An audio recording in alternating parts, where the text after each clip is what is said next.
Okay.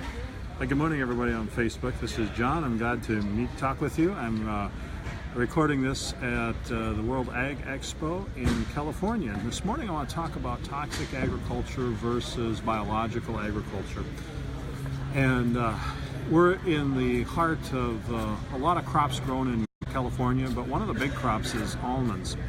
And this is very indicative of what's happening all over the country with all sorts of crops. Okay, what we have is a system of agriculture that uses a tremendous amount of herbicides, and that disrupts the soil, and then it's using a large amount of fungicides. Now, fungicides are used more when it's rainy and wet, and less when it's dry. So I want to give an example of almonds that are raised here in California. Below this live, after a little bit, I'm going to post two pictures, two photos taken on the same day, just a few miles apart, with two different almond blocks. The first one is a guy who we've been working with, and he has eliminated herbicides for the past 5 years. His use of herbicides is 0 sprays. And in contrast, 99% of all the other almonds that are not organic are going to be with herbicides. And then what happens is that creates a weakness, a susceptibility due to the disruption of the microbial fungal balance that causes fungal disease organisms to grow virulent. And then there are fungal diseases that are addressed with the use of fungicides. So it's a cause and effect. We have herbicides, and then that leads to the use of fungicides. So in this, in the picture below, we have two fields, two blocks of almonds. One is a conventionally grown almonds that has a toxic cocktail of herbicides, two pre-emergent and one post-emergent herbicide.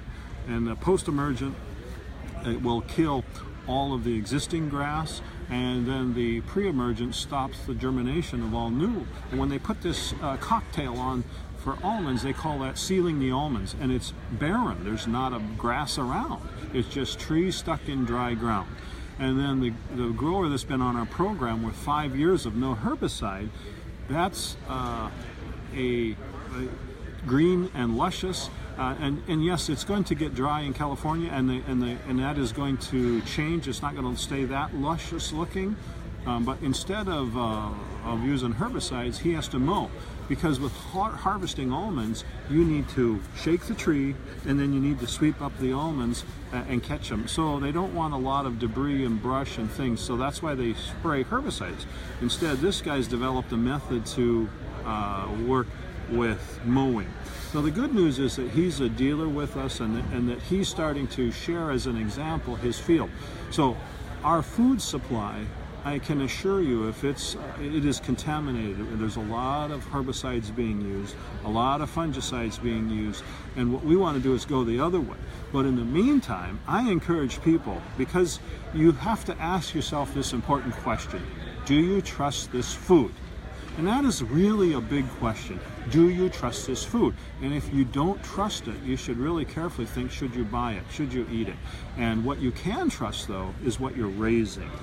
And so I just want to encourage you to consider growing what you can in a small backyard garden, because you can trust what you're doing. If you're just using minerals and skipping all the pesticides and fungicides and herbicides, you've got a cleaner food. And it's we want to have clean, plus we want to also have it be non-toxic. So on behalf of exhibiting in California, and it's nice to take a break. It was really good to talk to you this morning. Leave your comments below, share if you want to. I will post some pictures of the two, one barren, one luscious green, and I look forward to talking to you again. Thank you.